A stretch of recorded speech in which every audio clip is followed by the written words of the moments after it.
Buenos días a todas y todos. Vamos a compartir algo como una hora de un buen momento. Va a abrir esta charla Juan Escoto para comentarnos de qué se trata. Bueno, buenos días a todos los participantes. Buenos días al ministro Fabián López. Muchísimas gracias, Fabián, y a tu equipo, a Sergio, por esta iniciativa. Muy buenos días a la ministra de Coordinación, Silvina Rivero. Muchas gracias, Silvina, por estar. Veo a Claudio Viñeta ahí en algunos de los cuadraditos de la pantalla, así que muchas gracias, Claudio, por estar presente. A la subsecretaria de Ambiente, Victoria Musilo, muchas gracias, Vicky. Bueno, el resto de los compañeros de equipo del gobierno provincial, que no lo podemos ver, que están presentes. Agradecer de nuevo al equipo de Fabián por esta iniciativa y a Inés Camiloni, que seguramente Sergio va a detallar su currículum, un especialista en la materia, por brindar un resumen de este informe especial del Grupo de Expertos sobre Cambio Climático, que todos sabemos que es la agenda mundial y la agenda ambiental a nivel global, es el cambio climático, y la importancia de conocer sobre la materia, sabiendo que el cambio climático hace referencia a la agenda global y, por supuesto, también a una agenda económica vinculado al fenómeno producido por el cambio climático. Así que desde la Secretaría de Ambiente estamos acompañando esta iniciativa a través de la Dirección de Desarrollo Sostenible y, por supuesto, seguramente después de esta charla surgirán un montón de inquietudes, dudas, y también trabajando nosotros en un plan de adaptación y mitigación junto a expertos para remarcar las acciones de nuestro gobierno en cambio climático, en las acciones de adaptación y mitigación, por supuesto, en el marco de los Objetivos de Desarrollo Sostenible, que coordinación es la agente focal. Así que gracias y felicitaciones por esta importante iniciativa. Gracias, Juan. Voy a hacer una apretadísima reseña de Inés. Inés Camiloni es licenciada en Meteorología de la UBA, es doctora en Ciencias de la Atmósfera de la UBA, investigadora independiente del CONICET en el Centro de Investigaciones del Mar y la Atmósfera de la UBA y CONICET. Es además secretaria académica de la Facultad de Ciencias Exactas y Naturales de la UBA y ya nos vamos a dar cuenta, divulgadora y comunicadora pública de los efectos del cambio climático. Así que para nosotros, Inés, es un enorme placer que nos ayudes a tener una crítica bien informada a la hora de encarar estos temas. Así que la metodología va a ser que Inés va a desplegar su charla a partir de este momento. Vamos a usar el chat para que ustedes puedan formular preguntas. Algunas de ellas, si queda tiempo, van a formar parte de la búsqueda de respuestas por parte de Inés, y va a estar ahí seleccionando esas preguntas Silvana Sanguinetti, que es la directora de Cambio Climático de la provincia. Así que Inés, a partir de este momento, todo tuyo. Bueno, buenos días a todos y muchas gracias por la invitación a compartir este rato, esta mañana, sobre algunas cuestiones vinculadas con el cambio climático. Voy a compartir en la pantalla una presentación para que vaya guiando un poco la charla de hoy. Entonces, la idea es conversar hoy acerca de cuáles son los mensajes y las certezas que tiene la ciencia con respecto al cambio climático. Y para que tengan una idea, en los últimos meses y hasta en los últimos días aparecieron y fueron publicados reportes muy importantes y contundentes precisamente acerca de estos mensajes científicos del cambio climático. Probablemente el que más prensa tuvo es el que ustedes ven en la pantalla con la sigla IPCC, que es del Panel Intergubernamental de Expertos sobre Cambio Climático, pero que estuvo acompañado por otros reportes también de la Organización Meteorológica Mundial o de la Sociedad Americana de Meteorología, donde en todos los casos surgen estos mensajes contundentes que voy a compartir hoy. Entonces, un poco la trayectoria de cómo va a ser la presentación, la charla acerca de cambio climático, y vamos a empezar entendiendo un poco dónde estamos ahora, parados con respecto a los cambios en el clima. El segundo punto tendrá que ver con repasar un poco cuáles son las causas que producen estos cambios que estamos observando. El tercer punto es hacer un poco de énfasis por qué el cambio climático también es una cuestión importante que hace que la comunidad en general cada vez esté prestando más atención a este tema. El cuarto punto será ver hacia dónde podemos ir o hacia dónde estamos yendo, qué opciones de futuro tenemos para las próximas décadas, y finalmente, qué es lo que podemos hacer con toda esta información disponible para hacer frente al cambio climático. Entonces, empecemos por dónde estamos ahora. Y en ese sentido, lo que ustedes están viendo ahora en la pantalla es la evolución de la temperatura promedio de la Tierra. En realidad son los desvíos de esa temperatura respecto del promedio 1850-1900, que de aquí en adelante es lo que yo voy a mencionar como el periodo preindustrial. Cuando uno mira este gráfico, claramente ve que si bien hay variabilidad, hay años que fueron más cálidos, otros años más fríos, particularmente a partir de mediados del siglo XX es cuando podemos identificar una marcada aceleración en el aumento de la temperatura.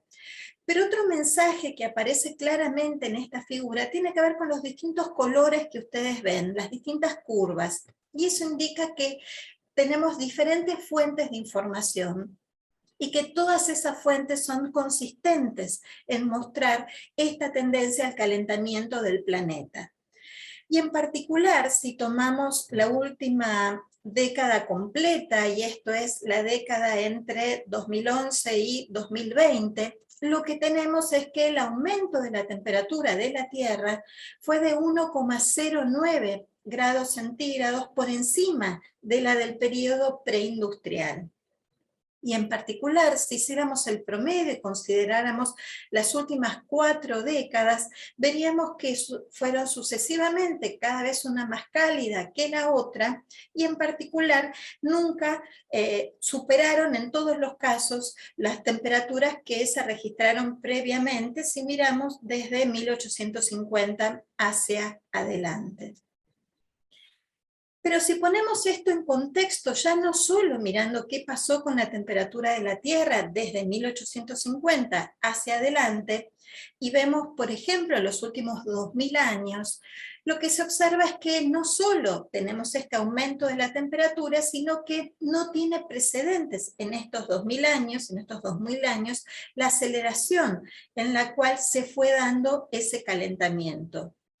Y la otra cuestión es que si consideramos todavía un periodo de tiempo más largo y miramos los últimos 100.000 años, nunca en esos 100.000 años se alcanzaron también valores de temperatura tan altos como los que estamos observando ahora. Pero cuando hablamos del calentamiento de la Tierra y del progresivo aumento de la temperatura global, siempre es importante también poner en contexto cómo se da ese aumento de temperatura si hacemos un análisis a nivel espacial. Y eso es lo que muestra un poco estos dos mapas que ustedes están viendo ahora en la pantalla. El mapa de la izquierda muestra cómo se fue calentando la Tierra entre el año 1900 y 1980, y el de la derecha, cómo fue esa tendencia al aumento de temperatura desde 1981 hasta el año 2020. Cualquiera de los dos mapas que miremos, claramente empezamos a identificar estas asimetrías en la forma en la cual se está calentando la Tierra. Vemos que aumenta la temperatura sobre las zonas continentales, pero también está aumentando sobre los océanos. Esto indica que se calienta el aire, pero también se calienta el agua de los océanos, pero no todo se calienta de la misma forma. Donde ustedes ven los colores rojos más intensos, indica que la tendencia al calentamiento es mayor. Los colores azules indican por lo contrario algunas regiones con una tendencia al enfriamiento. Pero lo primero que nos muestra es que las regiones continentales se están calentando más que las zonas oceánicas, lo cual tiene consecuencias significativas, porque es precisamente en los continentes donde vivimos las personas, pero además estas asimetrías en la forma en la que se está calentando los continentes también nos introducen a empezar a darnos cuenta por qué los impactos, las consecuencias del cambio climático son diferentes según las distintas regiones, porque el planeta se está calentando de diferente forma. Pero además de esas asimetrías, otra de las cuestiones que uno puede extraer de estos dos mapas es que fíjense cómo se fue calentando el planeta si consideramos el periodo entre 1900 y 1980 y qué fue lo que sucedió desde 1981 en adelante. Tomando un periodo de tiempo más corto, fíjense que los colores que alcanzamos, los colores rojos, son más intensos. Eso indica que desde 1980 en adelante, el planeta se fue calentando en forma más acelerada, eso que yo mencionaba antes. Por lo tanto, a partir de acá podemos llegar a lo que sería el primer mensaje clave que nos da el conocimiento científico, que tiene que ver con que el planeta se está calentando. Ese calentamiento o ese aumento de temperatura se está dando en una forma acelerada, pero lo que es importante también es que se distribuye de una forma heterogénea sobre la superficie terrestre. Pero no solo la temperatura está cambiando, y eso es lo que muestra este gráfico, donde lo que aparecen son las modificaciones vinculadas con la precipitación anual. Y en este caso los colores verdes indican las regiones de la Tierra donde la lluvia estuvo aumentando, los colores marrones donde la precipitación estuvo disminuyendo.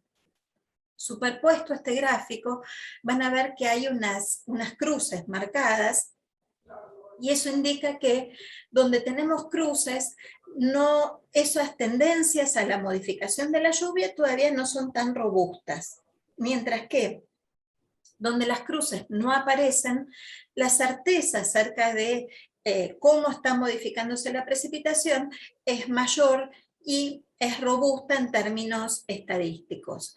Si vamos hacia el sur de Sudamérica, hacia nuestra región, fíjense que tenemos porciones del territorio bastante amplias, donde esas cruces no están, por lo tanto tenemos la certeza de esos cambios que estamos observando en la lluvia, y que en particular en Argentina, en el centro y norte de nuestro país, tienen el color verde, y eso indica precisamente que la lluvia estuvo aumentando y en forma significativa. En lo que tiene que ver, por ejemplo, con la Cuenca del Plata, aparece como una de las regiones, además del mundo, donde más estuvo aumentando la precipitación, pero por el contrario tenemos otras regiones en la zona andino central y en algunas porciones de la Patagonia, donde lo que dominó fue una tendencia a la reducción de la lluvia. Y si miramos los 4 componentes principales del sistema climático, y esto es la atmósfera, la criósfera, los océanos y la biosfera, vamos a ver que hay indicadores que muestran precisamente estas tendencias a que se registren cambios. En términos de la atmósfera, lo que tenemos es esta tendencia a la mayor acumulación de dióxido de carbono. Con respecto a la precipitación, vimos estos patrones, regiones donde la lluvia está tendiendo a aumentar, otras regiones donde la lluvia está tendiendo a disminuir. Eso significa que tenemos variaciones en los patrones de la precipitación. Con respecto a las glaciares, fíjense que van dominando los colores azules, y eso lo que significa es que tenemos una retracción generalizada en los glaciares del planeta. La superficie de la Tierra vimos que estaba aumentando, el nivel del mar está ascendiendo, precisamente como consecuencia de que los océanos se calientan y por lo tanto se expanden, y eso fuerza al ascenso del nivel del mar, pero también los mares ascienden por el derretimiento del hielo continental que escurre hacia los océanos, y eso también es un forzante que nos explica por qué el nivel del mar está ascendiendo. Y el último parámetro, que también tiene que ver con los océanos, es cómo se está acumulando progresivamente cada vez más calor en los océanos. Esto que yo les decía, se está calentando el aire, pero también se están calentando los océanos, que van acumulando progresivamente cada vez más calor. Por lo tanto, a partir de acá podemos extraer lo que sería nuestro segundo mensaje clave, y es que podemos identificar cambios en todos los componentes del sistema climático, como vimos recién, la atmósfera, la criosfera, los océanos y también la biosfera. Entonces, ¿por qué están ocurriendo estos cambios en el sistema climático? Una forma de entenderlo es volviendo a estas curvas que nos muestran la evolución de la temperatura promedio de la Tierra, tomada como desvíos respecto de la temperatura del periodo preindustrial. Si ustedes se fijan, la curva negra nos indica la evolución de la temperatura observada de la Tierra. ¿Qué pasa si quisiéramos reconstruir qué estuvo sucediendo con la temperatura promedio global, pero si consideráramos que solo esa temperatura dependiera de lo que nosotros llamamos los forzantes naturales del clima, y en este caso esas variaciones en la energía, en la temperatura, obedecerían a, por ejemplo, los cambios en la energía que recibimos del Sol, que tiene un ciclo de aproximadamente 11 años, entonces eso condicionaría periodos con temperaturas más altas y periodos con temperaturas más bajas, o la ocurrencia de erupciones volcánicas. Sabemos en el pasado dónde hubo una erupción volcánica, cuántas cenizas volcánicas se incorporaron en la atmósfera, y eso da lugar a, en general, procesos o periodos de enfriamiento, porque de alguna forma esas cenizas lo que hacen es oscurecer la superficie de la Tierra, porque llega menor cantidad de energía del Sol. Por lo tanto, considerando estos forzantes naturales, la evolución de la temperatura de la Tierra sería la que corresponde a la curva que ustedes están viendo en color verde. Cuando uno compara las observaciones con el valor que debería haber tomado la temperatura si solo hubiera estado condicionada por las causas naturales, ahí vemos claramente que se separan, y particularmente a partir de mediados del siglo XX, que es cuando tenemos esta aceleración en el calentamiento. Por lo tanto, las causas naturales del cambio climático que fuerzan variaciones en el clima no nos permiten explicar el aumento de la temperatura observada.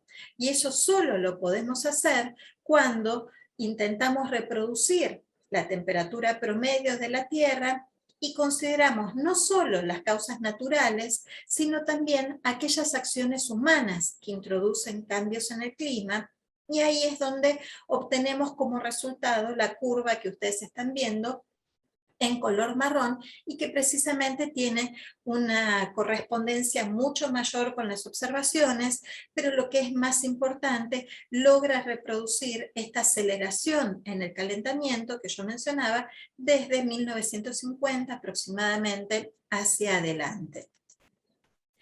Entonces, si quisiéramos de alguna forma cuantificar en qué medida esas acciones humanas aportaron al calentamiento observado, ¿se acuerdan que cuando yo empecé hace unos minutos les decía que ahora la temperatura está en 1,09 grados centígrados por encima de la del periodo preindustrial? Eso está representado con esta barra que ustedes ven acá, a la izquierda en color gris. Entonces podemos cuantificar cuánto de ese calentamiento se debe precisamente a las acciones humanas y cuánto a los factores naturales. Las acciones humanas aportaron al calentamiento, esta primer barra que ustedes ven acá en color rojo, mientras que los procesos naturales, fíjense que aportan prácticamente nada en el calentamiento. Por lo tanto, podemos ya establecer cada vez con más precisión esta relación causa-efecto, acciones humanas que introducen factores que llevan al aumento progresivo de la Tierra. avancemos un poco entonces en esas acciones humanas, cuáles son. Y tienen que ver con la incorporación en la atmósfera de un determinado conjunto de gases que dan como resultado la intensificación o la potenciación de lo que se conoce como el efecto invernadero. Más gases de efecto invernadero significan mayor absorción de energía que emite la Tierra y, en consecuencia, un mayor aumento de temperatura. ¿Quiénes son esos gases que están en la atmósfera o que a través de acciones humanas se va aumentando su concentración? El dióxido de carbono es probablemente el más famoso de esos gases, pero también está el metano, el óxido nitroso y otro conjunto de gases minoritarios que los podemos llamar gases fluorados. La imagen que ustedes están viendo a la derecha lo que muestra es que de este conjunto de gases que provienen de las acciones humanas que fuerzan el aumento de temperatura, los más importantes o los que más contribuyen con ese calentamiento son el dióxido de carbono y el metano. ¿Qué estuvo pasando con la evolución en la concentración de estos gases a lo largo del tiempo? Es lo que muestra estos tres gráficos: el dióxido de carbono, el óxido nitroso y el metano, que es el tercer panel. Y en estos gráficos, fíjense que la evolución en la concentración aparece indicada desde 1985 en las curvas, pero se indica en términos porcentuales cuánto aumentó su concentración con respecto al periodo preindustrial. Y lo que vemos es que en todos los casos ese incremento fue muy significativo. Pero lo otro que nos muestra este gráfico es que, si ustedes recuerdan, empezamos a hablar de cambio climático, de las acciones humanas que introducen cambios en el clima hace ya varios años. Y ninguna de las discusiones, las conversaciones, los acuerdos multilaterales, fíjense que han sido suficientes como para que se desacelere o se modifiquen estas curvas de aumento de la concentración de estos gases. ¿Y de dónde provienen? Yo les decía que, bueno, son acciones humanas que incorporan dióxido de carbono, metano, óxido nitroso. Esas acciones humanas tienen que ver con el uso intensivo de combustibles fósiles, la quema de petróleo, carbón, gas natural, aparecen como responsables centrales en la emisión de dióxido de carbono principalmente. También los procesos asociados a cambios en el uso del suelo, tanto por la deforestación, el avance sobre la cobertura natural, muchas veces para destinarla a esa superficie a actividades productivas, o también el crecimiento de las ciudades y la introducción de materiales como cemento, hormigón, asfalto, también introduce modificaciones en el clima, y actividades productivas como agricultura y ganadería, que son las que contribuyen particularmente con el metano y el óxido nitroso a partir del sistema digestivo de rumiantes o en el uso de fertilizantes nitrogenados o también en algún otro tipo de cultivos. En particular, ¿qué pasa con Argentina? ¿De dónde provienen las emisiones de estos gases que introducen cambios en el clima? Y esta es la matriz de emisiones de Argentina, en lo que se conoce como el inventario. Fíjense que más de la mitad de las emisiones de nuestro país corresponden al sector de energía, y le siguen en orden de importancia agricultura, ganadería, silvicultura y otros usos del suelo con un 37%, y después el 10% restante se distribuye entre procesos industriales y residuos. Esta matriz asociada a las actividades productivas que emiten gases responsables del cambio climático, los gases de efecto invernadero, de Argentina, es algo diferente con respecto a lo que pasa si tomáramos el promedio global. A nivel global, las emisiones que provienen, por ejemplo, del sector de agricultura, ganadería y otros usos del suelo, están en el orden de un 23 o un 24%, mientras que en Argentina es un valor mucho mayor. ¿Por qué es importante siempre tener presente cómo es este inventario y esta matriz de emisiones? Porque cuando queremos actuar sobre las causas del cambio climático, necesariamente tendremos que saber de dónde provienen, cuáles son las actividades principales que emiten estos gases para poder implementar sobre esos sectores las políticas de mitigación. Entonces, el tercer mensaje clave que proviene de estos resultados que yo les estuve compartiendo, tienen que ver con que la influencia humana en el calentamiento de la atmósfera, de la superficie y del océano es indudable, ¿sí? Esto lo que nos está diciendo es que la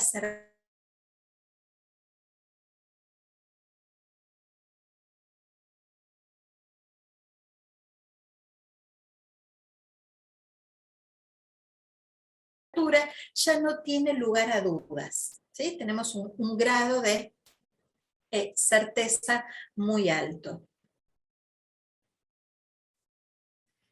Si vemos ahora qué estuvo pasando no solo con el aumento de la temperatura global o los cambios en la precipitación, y avanzamos hacia eventos extremos, tanto de temperatura como de lluvia, entendiendo que estos eventos extremos son los que están asociados normalmente a la producción de impactos más significativos, ¿sí? En términos de consecuencias negativas del cambio climático.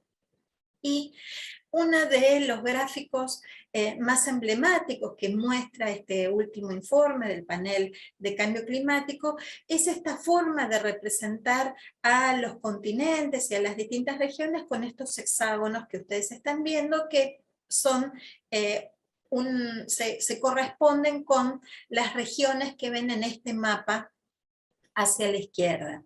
Si pensamos en nuestro país, en Argentina, está incluida en lo que nosotros llamamos la región del sudeste de Sudamérica y en el sur de Sudamérica, en estos dos hexágonos que están aquí abajo. ¿Qué es lo que muestra este gráfico? Que en aquellos lugares donde, o en estas regiones donde están dominando los colores rosas, aumentó la ocurrencia de extremos cálidos, ¿sí? De temperaturas extremadamente altas y probablemente vinculadas a la ocurrencia de olas de calor. Si en algún lugar hubiera habido una disminución, dominaría o tendríamos colores celestes, y fíjense que eso no sucede en ningún lugar de la Tierra. Por lo tanto, no solo aumentó la temperatura, sino que aumentaron también los extremos cálidos de temperatura. Pero el otro mensaje contundente que incluye este gráfico tiene que ver con la atribución de la ocurrencia de estos extremos cálidos a acciones humanas. Y eso se da a través de la serie de puntos que se ven debajo del nombre de cada una de las regiones. Cuantos más puntos tenemos, significa que más alto es ese nivel de certeza de atribución del extremo cálido a las acciones humanas. Y en particular, si ustedes se fijan, esos 3 puntos aparecen en muchas regiones, pero en lo que, si quieren, nos interesa más a nosotros, si nos concentramos en nuestra zona, en el sudeste de Sudamérica. Si ustedes se fijan en la izquierda, el sudeste de Sudamérica es esta zona, ocupa el centro y norte de nuestro país. No solo aumentaron esos extremos cálidos, sino que el nivel de certeza de la atribución al cambio climático de origen humano es muy alto. No sucede lo mismo en la región de la Patagonia, donde no tenemos todavía una evidencia contundente con respecto a aumento en extremos cálidos. Si ahora vamos a los eventos de precipitación intensa, estos que pueden dar lugar, por ejemplo, a ocurrencias de inundaciones. Colores verdes es donde aumentaron, amarillos donde disminuían, no aparece en ningún lugar ese color amarillo, y todavía tenemos colores grises donde hay información insuficiente, o donde están rayados es donde todavía no hay información consistente. Algunos trabajos muestran aumento, otros disminución, y todavía no hay consistencia.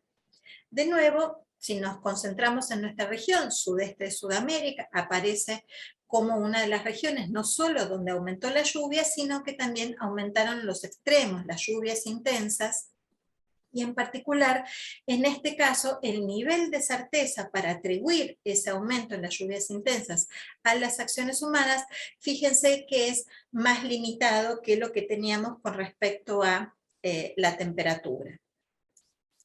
Si vamos a otros extremos, como por ejemplo las sequías, que son relevantes en términos de sus consecuencias, tenemos regiones donde aumentaron, dominan los colores amarillos, verdes donde disminuyeron, y eso solo ocurrió en el norte de Australia. En nuestra región todavía no tenemos un grado de acuerdo acerca de si las sequías han aumentado o han disminuido, por eso no están coloreadas con ninguno de los colores, ¿sí? Pero si miramos en términos globales, donde tenemos certezas por ahora, parecería que lo que está sucediendo también tiene que ver con un aumento hacia la ocurrencia de este tipo de fenómenos.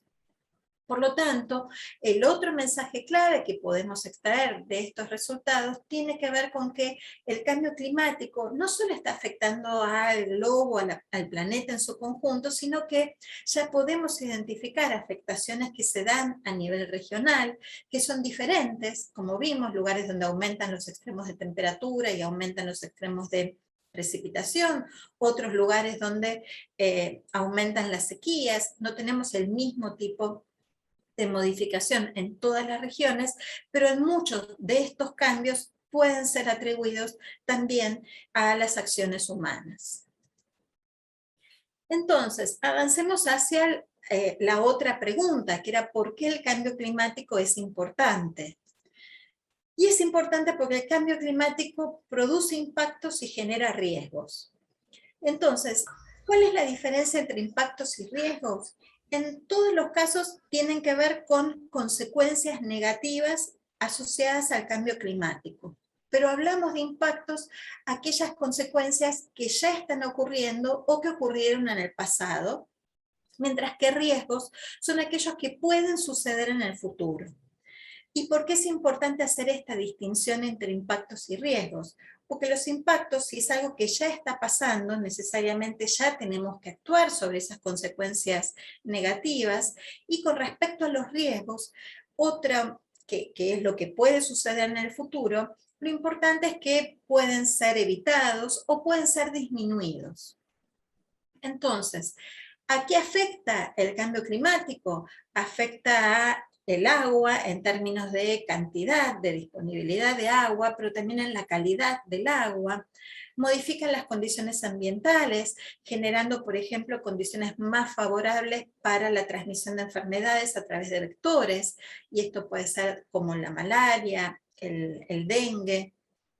Afecta la biodiversidad con pérdida de especies, desplazamientos de especies que no logran adaptarse a las nuevas condiciones climáticas, modifica el rendimiento de cultivos, particularmente el trigo y el maíz. Eso afecta la seguridad alimentaria por caída de rendimientos de cultivos en algunas regiones, y todo esto tiene sin duda consecuencias sociales y económicas. Puede llevar a las migraciones humanas, al desplazamiento de las poblaciones, que podrán ser temporarios o permanentes, y sin duda todo esto afecta a la economía en en diferentes escalas. Entonces, el quinto mensaje clave que podemos hacer énfasis hoy tiene que ver con que el cambio climático está generando impactos y también significa riesgos a futuro. ¿Y hacia dónde vamos? ¿Cuáles son las perspectivas del clima?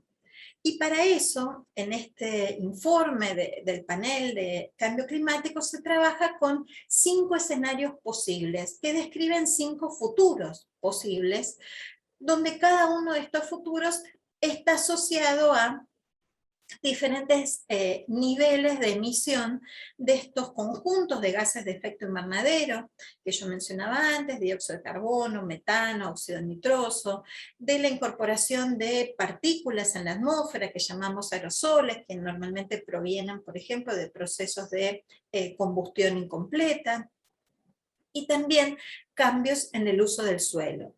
Por lo tanto, estos 5 escenarios, de alguna forma los podemos agrupar entre escenarios de emisiones bajas o muy bajas, que los conocemos o los identificamos con los números 1.9, 2.6, un escenario de emisiones intermedias, que es el que se conoce como el 4.5, y dos escenarios de emisiones más extremas, altas y muy altas.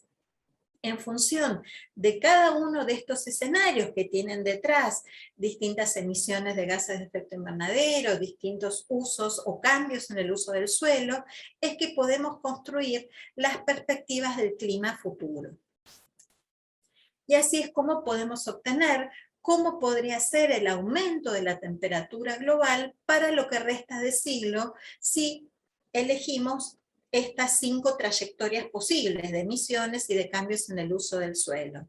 Y lo que vemos es que cuanto el escenario es más extremo, en lo que tiene que ver con emisiones, nos lleva a un mayor aumento de temperatura. Fíjense que estamos cerca de los 5 grados centígrados, siempre que estamos hablando de aumentos de temperatura respecto del periodo preindustrial, mientras que los escenarios de emisiones más bajas son los que de alguna forma nos permitirían tener un aumento de la temperatura de la Tierra por debajo de 2 grados centígrados.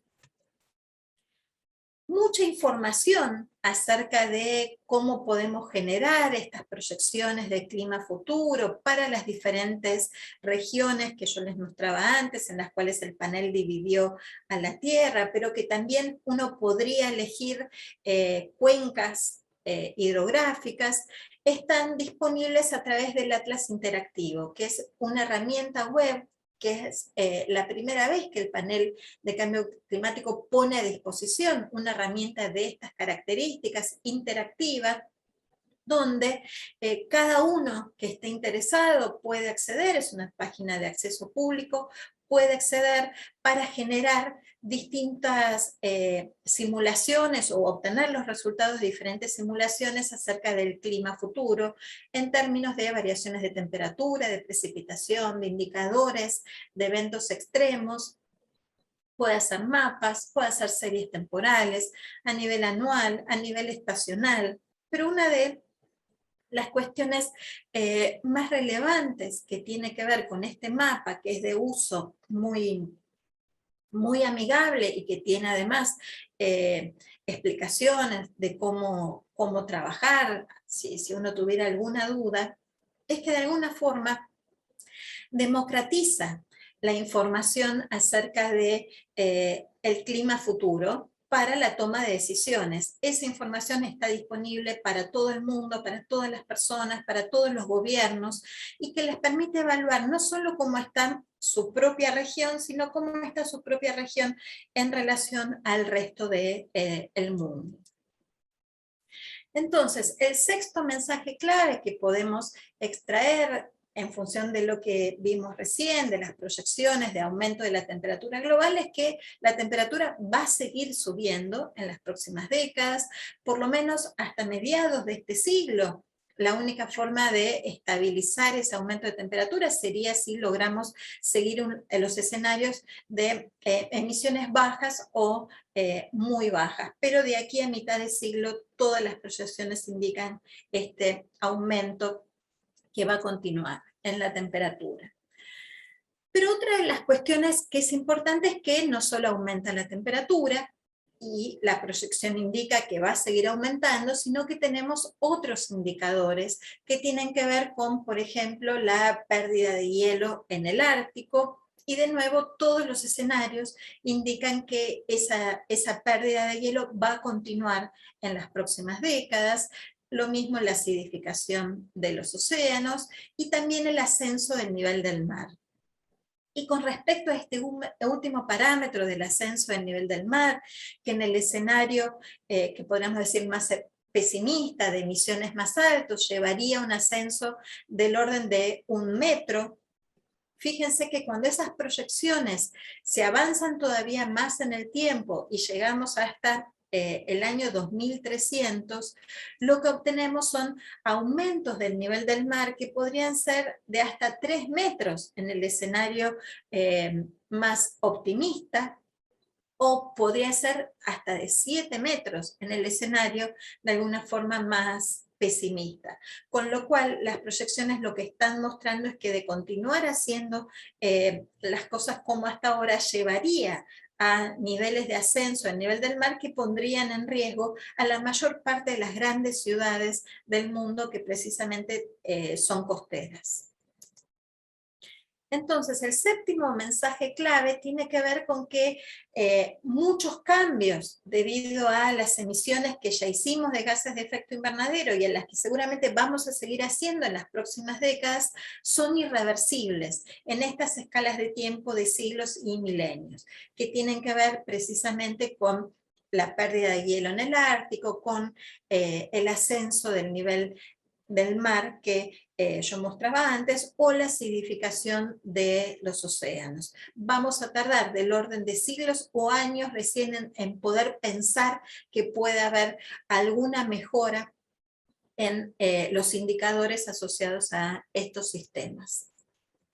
Entonces, ¿qué hacer con toda esta información? Y sin duda, la acción climática tiene que ver con implementar las medidas de adaptación y de mitigación. La adaptación será cómo actuamos sobre los impactos que el cambio climático ya está produciendo, pero también cómo lo hacemos sobre los riesgos futuros para evitarlos o para disminuirlos, mientras que la mitigación será cómo actuamos sobre las causas que están produciendo el cambio climático.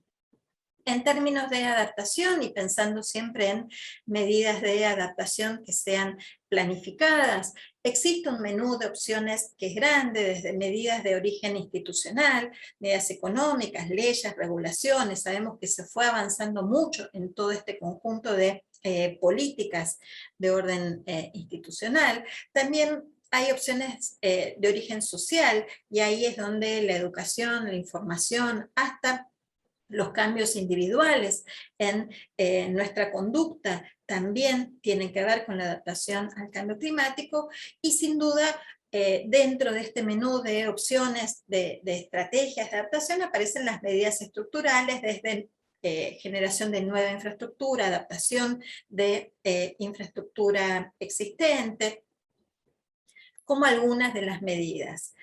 Entonces, cuando pensamos qué hacer y qué se está haciendo, es donde aparecen estos acuerdos o estas instancias multilaterales donde se discute el cambio climático, donde se llegan a acuerdos, y ahí es donde tenemos a la Convención Marco de Naciones Unidas, que se reúne anualmente en alguna ciudad del mundo, y en particular la reunión que tuvo lugar en diciembre del 2015 en París es probablemente la más famosa o la más conocida de las reuniones de la convención, particularmente porque se llegó a un acuerdo conocido como el Acuerdo de París para mantener el aumento de la temperatura de la Tierra debajo de 2 grados centígrados, siempre hablando respecto del periodo preindustrial, pero haciendo esfuerzos como para que ese calentamiento se limite a 1,5 grados. Y para llegar a cumplir con estos objetivos, los países se comprometen, o las partes que forman a la convención, se comprometen a elaborar lo que se conoce como las contribuciones nacionalmente determinadas de cómo van a reducir sus emisiones.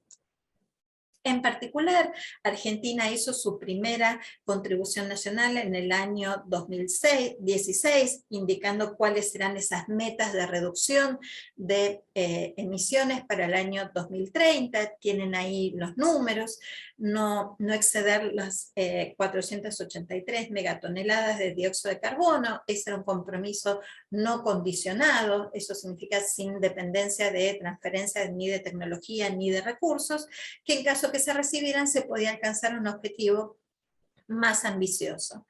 En el año 2020, Argentina hizo la presentación de su segunda contribución nacional, donde ya también se hace énfasis a esfuerzos que tienen que ver con la adaptación, no solo con la mitigación.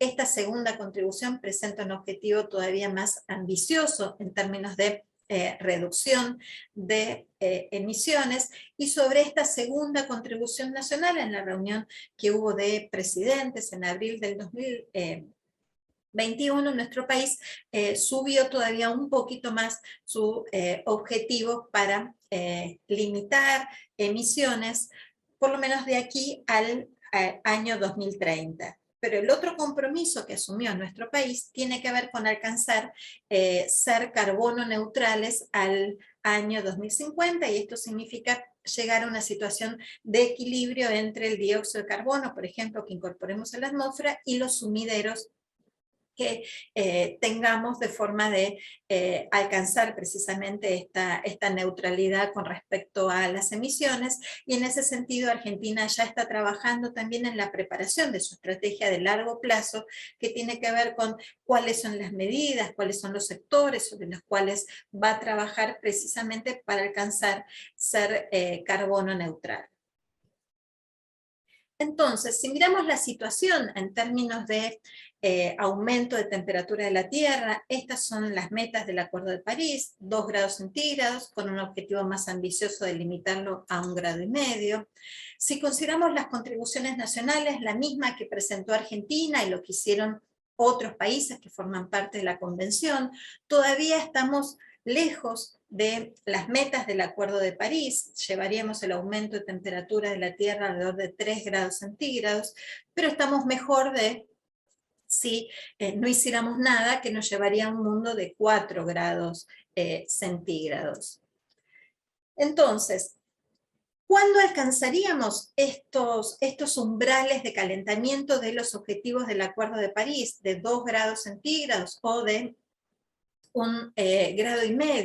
Y lo que podemos ver a partir de este gráfico que yo les mostraba antes, que solo tenemos chances de alcanzar las metas del Acuerdo de París si seguimos los escenarios de emisiones que tienen que ver con el escenario muy bajo o el escenario bajo. En cualquiera de las otras trayectorias, lo que vamos a ver es que vamos a alcanzar 1 grado centígrado, 2 grados centígrados, pero la temperatura del planeta va a seguir ascendiendo. Por lo tanto, las chances que tenemos para cumplir con el Acuerdo de París en términos globales, ¿sí?, es elegir opciones de mitigación de emisiones de gases de efecto invernadero y de generar sumideros, por ejemplo, a través de la forestación, que sean de gran ambición, ¿sí? Porque ¿cómo sería el mundo si el calentamiento es de 1,5 grados en promedio, o de 2 grados centígrados, o de 4 grados centígrados? Y fíjense que para un mundo de 1,5 grados, algunas regiones se van a calentar más que ese promedio, otras se van a calentar menos. Esas asimetrías con respecto al cambio climático van a seguir estando y se van profundizando, ¿sí? La temperatura promedio de la Tierra es cada vez mayor. Fíjense que en un mundo de 4 grados centígrados, algunas regiones de la Tierra se van a calentar más del doble que ese valor, ¿sí? Pero lo que es importante es que aun cuando alcancemos este objetivo más ambicioso del Acuerdo de París, de limitar el aumento de temperatura en la Tierra en 1,5 grados, significa un mundo más caliente que el que estamos viviendo ahora. Acuérdense que yo les decía cuando empezamos que estaba en 1,09 grados centígrados, la temperatura por encima del periodo preindustrial, que los impactos que estamos viendo del cambio climático están asociados a ese calentamiento. Por lo tanto, aún limitando el aumento en 1,5 grados, eso nos llevaría a un mundo más cálido que el actual, un mundo más peligroso que el actual, un mundo con un clima más extremo. Lo mismo veríamos con respecto a la lluvia, cómo los cambios, las regiones donde la lluvia tendería a aumentar, se van profundizando a medida que aumenta la temperatura, mientras que en otras regiones donde la lluvia está tendiendo a disminuir, esas disminuciones serían todavía más marcadas en un mundo más cálido que el actual, y particularmente todavía peor si el calentamiento supera 2 grados o llegamos a 4 grados centígrados en promedio. Y no solo cambian el promedio de la lluvia o el promedio de la temperatura, sino también la ocurrencia de extremos en términos de frecuencia o en términos de intensidad. Para un evento que en un clima donde sin intervención de las acciones humanas podríamos esperar un extremo cálido una vez cada 10 años, fíjense que ya en el clima actual esperamos que ocurra casi 3 veces cada 10 años, y a medida que aumenta la temperatura se hace cada vez más frecuente, pero no solo cada vez más frecuente, sino también alcanzando umbrales de calentamiento cada vez más altos, ¿sí? De ahí lo que yo decía, que es un clima más extremo y también más peligroso que el actual. Extremos que ahora ocurren una vez cada aproximadamente 3 veces cada 10 años, fíjense que en un mundo de 1,5 grados ocurrirían 4 veces cada 10 años y con temperaturas más altas. Y lo mismo podemos esperar con la ocurrencia de eventos extremos de precipitación, sus modificaciones en frecuencia e intensidad.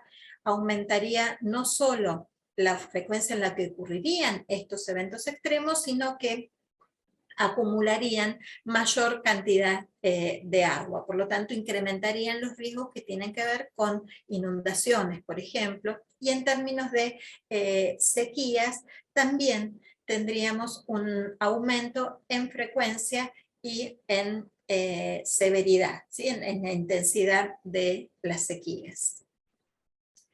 Entonces, estos son los escenarios que yo les mostraba antes de emisiones. Vimos que solo el de emisiones muy bajas o bajas son los que nos permiten tener esta chance de limitar el calentamiento en función de los objetivos del Acuerdo de París.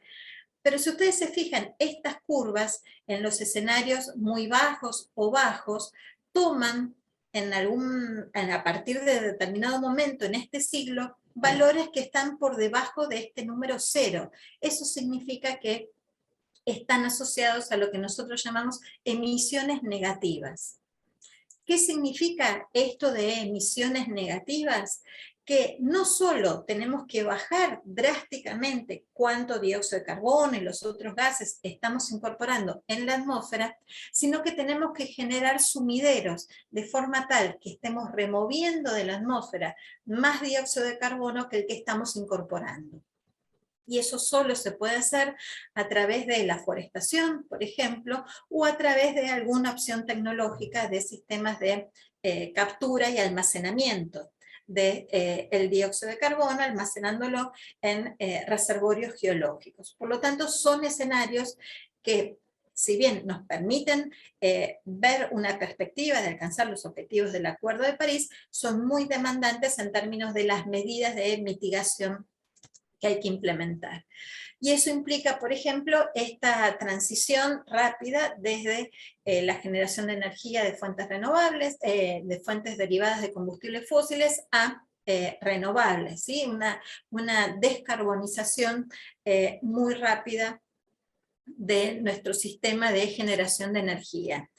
Pero lo que hay que tener en cuenta también cuando uno piensa en esta transformación hacia el uso de renovables, la generación de renovables, es que también pueden tener una componente que sea conflictiva desde el punto de vista social o también desde el punto de vista ambiental, porque los parques eólicos pueden generar, por ejemplo, contaminación sonora, o la afectación de un río para una represa también puede modificar otros usos que se le estén dando a ese recurso, y no es algo menor también tener en cuenta que aún los proyectos que tienen que ver con la generación de energía a partir de fuentes renovables pueden tener un grado de conflictividad social que los puede llegar a dilatar o incluso suspender en su implementación.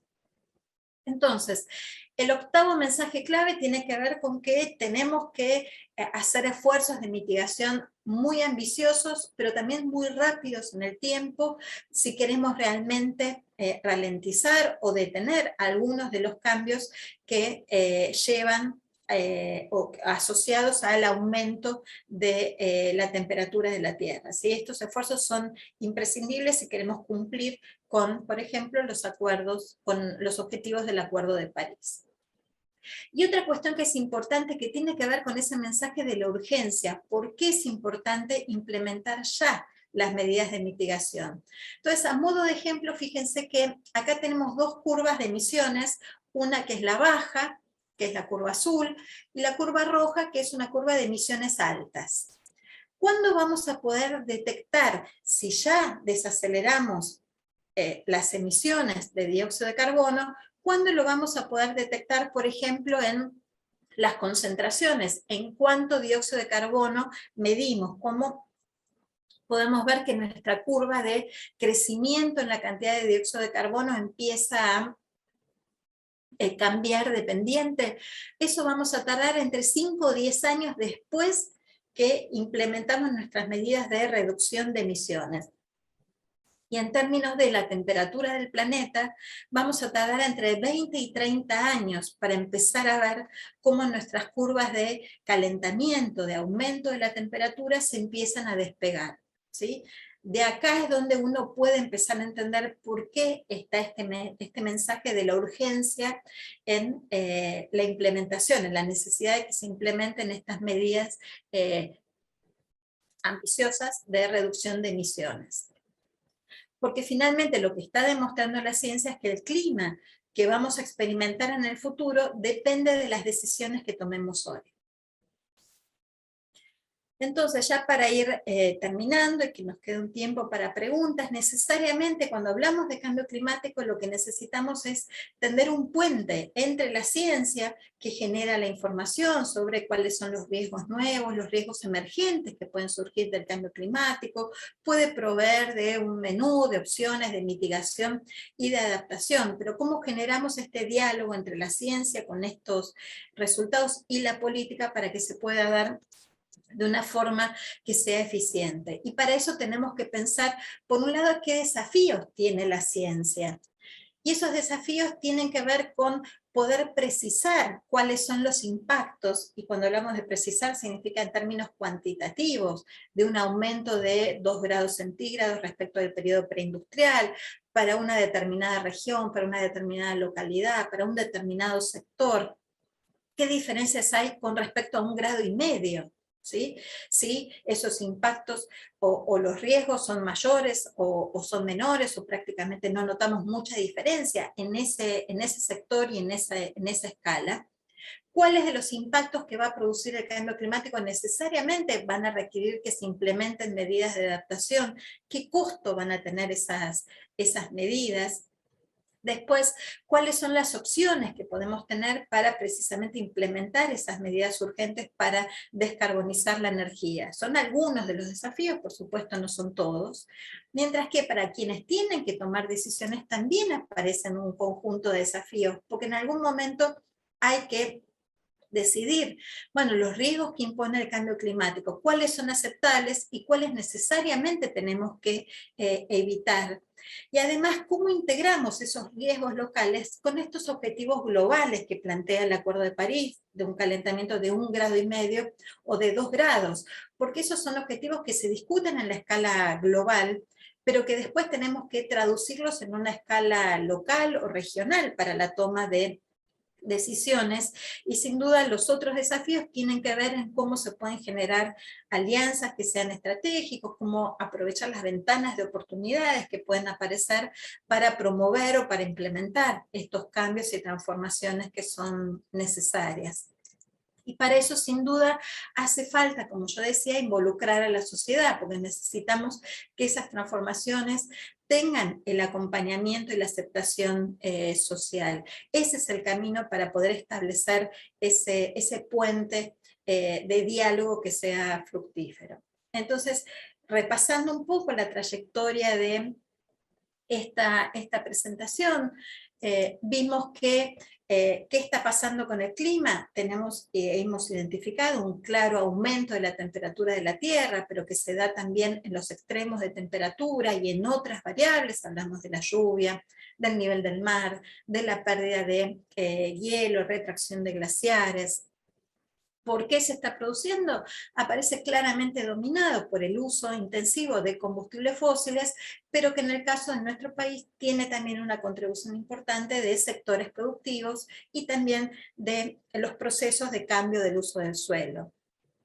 Nos importa porque el cambio climático sabemos que genera impactos, pero también implica riesgos a futuro, y tenemos el desafío de decidir qué riesgos estamos dispuestos a correr y qué riesgos necesariamente tienen que ser evitados. Sabemos que tenemos alternativas posibles que tienen que ver con esa rápida descarbonización, hacer la transformación hacia las fuentes renovables, pero que también tenemos que implementar medidas de adaptación ante esos cambios y esos impactos que ya se están produciendo. Y finalmente que tenemos un espacio de soluciones que tienen que ver con los acuerdos, tanto a través de estos organismos multilaterales, la Convención de Naciones Unidas, pero que tienen que traducirse también en acuerdos y conversaciones que se den a nivel regional y aún a nivel local, involucrando a todos los actores. Todo esto nos llevó a este conjunto de certezas acerca del cambio climático, que tienen que ver en primer lugar acerca de la responsabilidad humana, que se ha traducido en darle nombre al inicio de una nueva época geológica, precisamente por esta capacidad de las transformaciones que se introdujeron en el sistema por las acciones del hombre, por esta ruptura de los equilibrios, por la forma en la que el hombre se está vinculando con la naturaleza a partir de la demanda de recursos, la demanda de energía, la demanda de alimentos, esta ruptura de equilibrio vimos que impacta en forma significativa, por ejemplo, sobre el sistema climático, que el cambio climático implica un conjunto de impactos que ya estamos sufriendo, que ya estamos viviendo, que ya podemos cuantificar, pero también riesgos a futuro, que el camino tiene que ver con necesariamente la descarbonización, una transformación en la forma en la que estamos produciendo energía, en la forma en la que estamos consumiendo también la energía, pero que además este espacio de alternativas y soluciones necesariamente tiene que pensarse e implementarse en forma urgente. No tenemos mucho tiempo por delante si queremos evitar que sigan ocurriendo más impactos y consecuencias irreversibles del cambio climático. Con esto yo termino mi presentación.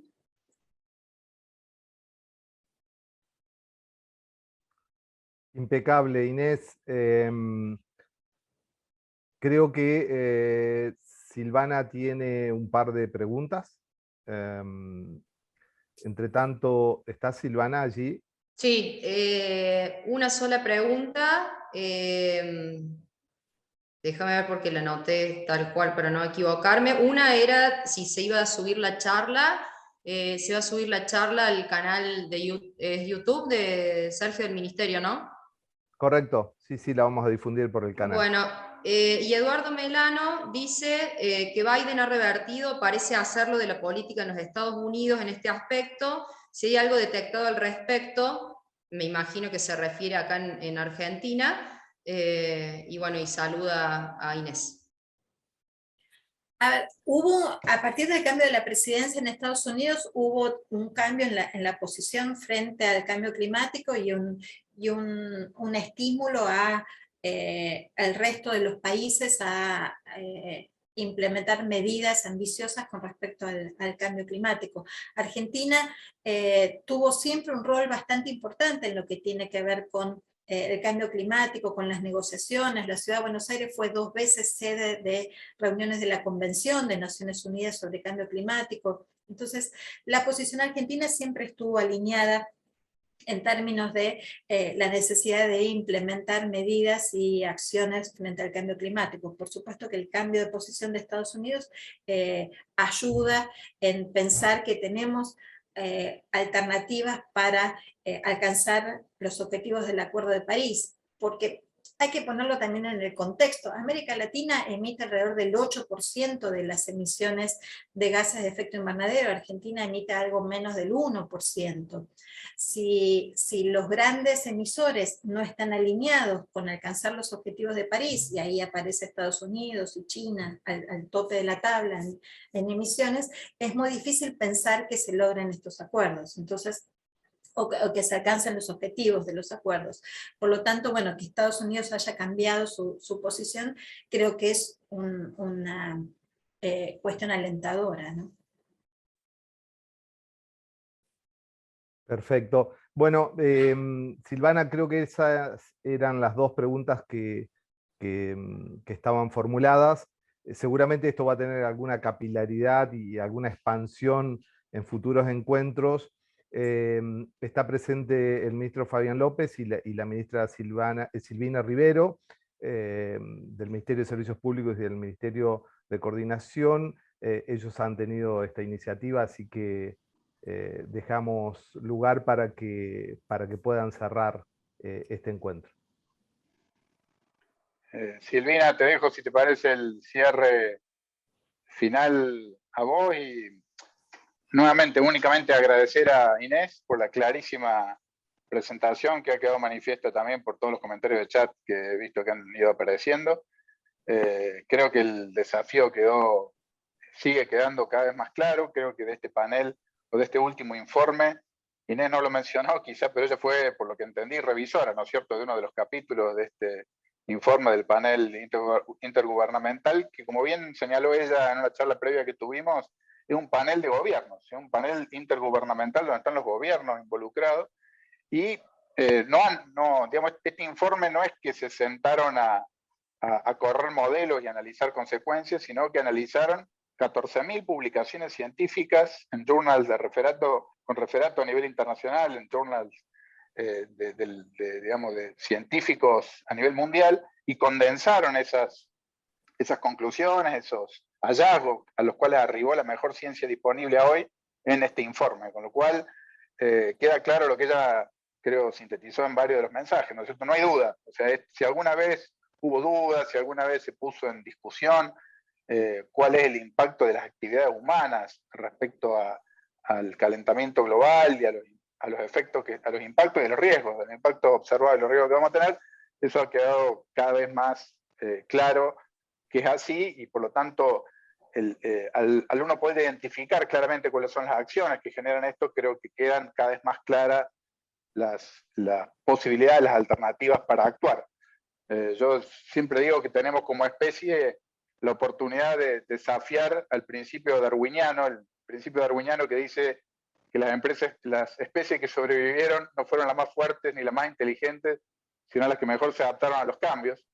Bueno, nosotros tenemos ahora el desafío no solo de adaptarnos, sino tratar de mitigar lo más que podamos, para no tener que adaptarnos a situaciones que, la verdad, por lo que manifestó Inés, pueden ser realmente perjudiciales para el mundo tal cual como lo vivimos hoy. O sea que no es únicamente una cuestión de adaptarnos, porque esa sería la opción más fácil, adaptarnos a una temperatura media global de 5 grados superiores, adaptarnos a un mar que está 7 metros por arriba de lo que tenemos hoy, sino creo que el principal desafío, y todavía no por mucho más, pero estamos a tiempo de trabajar sobre la mitigación y no tanto sobre la adaptación. Así que creo que eso nos deja a todos pensando, sobre todo en este espacio. Inés, como te comenté, hemos invitado a mucha gente que participa de la gestión pública del día a día, todos con decisiones importantes en materia de la generación de políticas públicas, con lo cual tu charla creo que ha sido muy motivadora, muy esclarecedora y te la agradezco nuevamente.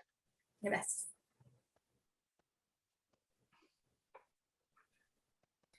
Bueno, Inés, muchísimas gracias, como ya te lo expresó Fabián, y bueno, veo que también lo escribe en el chat, ha sido muy clara la presentación. Comparto que primero también agradecer a Fabián y a todo el equipo, que son quienes tuvieron la iniciativa de que avancemos en esta reunión, que es una reunión de trabajo para nosotros. Como decía Fabián, acá hay muchos funcionarios, muchos que estamos en el día a día acá en la gestión pública provincial, y poder darnos este tiempo para escuchar tu informe y tomar dimensión y poner en valor, ¿no? Porque es cierto que se habla mucho del cambio climático, de los efectos, de los compromisos, pero a veces poder verlo tan claramente con números, con gráficos, con proyecciones, ayuda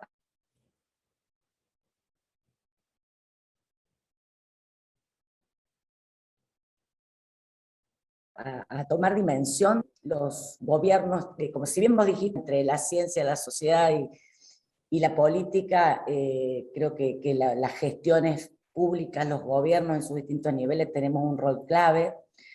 me da la sensación que es mucho todavía lo que nos falta, estoy convencida que es mucho. Nosotros creo que de este lado del continente, o por lo menos en esta región, no hemos podido todavía avanzar en muchas de las cuestiones por otras problemáticas más básicas, digamos, de mucha urgencia que demandan la atención. Cuando uno mira en reuniones que hemos participado con el tema de la agenda y con el tema de los objetivos y demás, hay otras regiones que tienen mucho más puesta la mirada en esta temática porque tienen también otras urgencias resueltas que en algunos países todavía no hemos podido resolver.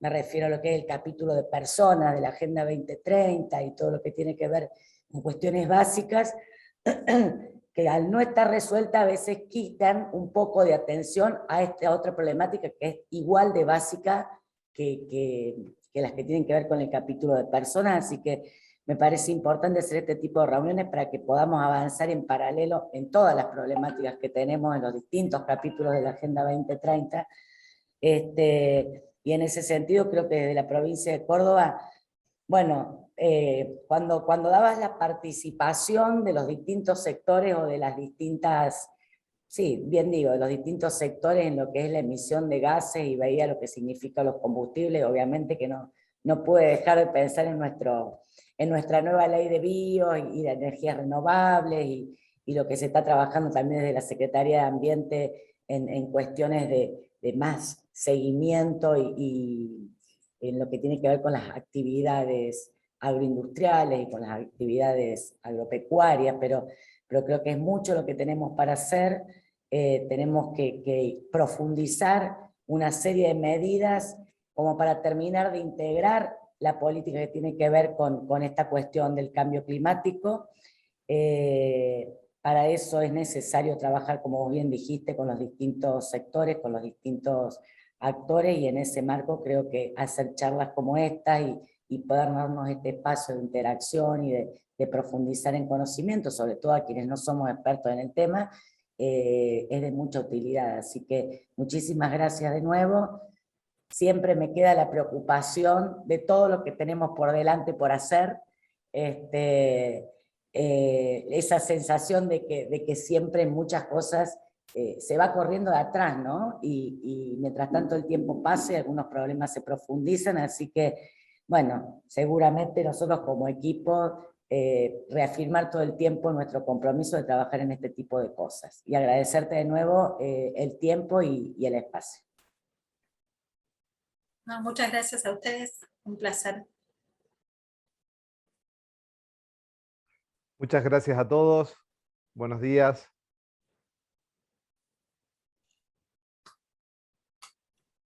Buenos días, gracias. Adiós.